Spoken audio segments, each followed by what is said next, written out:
పాకం పట్టకుండానే ఈజీగా మరమరాలు తయారు చేయాలో చూద్దాం. మీకు ఎవరికైనా నచ్చితే కనుక ఒకసారి ట్రై చేయండి.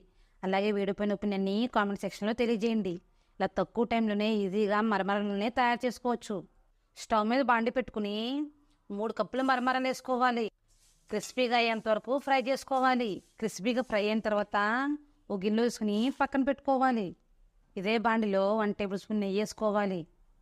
తర్వాత కప్పు బెల్లం వేసుకోవాలి. 3 కప్పుల మరమరాలకి కప్పు బెల్లం అయితే సరిపోతుంది. ఏ కప్పు అయితే మరమరాలు తీసుకున్నామో అదే కప్పుతో బెల్లాన్ని తీసుకోవాలి.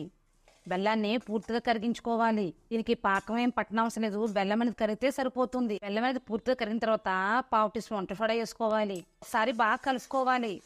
ఇప్పుడు మనం ఫ్రై చేసి పెట్టుకున్న మరమరాలు వేసుకోవాలి. ఒకసారి బాగా మిక్స్ చేసుకోవాలి. మీరు స్టవ్ ఆఫ్ చేసి గోరెచ్చయ్యేంత వరకు పక్కన పెట్టుకోవాలి. చేతులు తడి చేసుకుని మనకు కావాల్సిన సైజులో ఉండేలా చుట్టుకోవడమే. ఇవి చల్లగా అయితే ఉండలు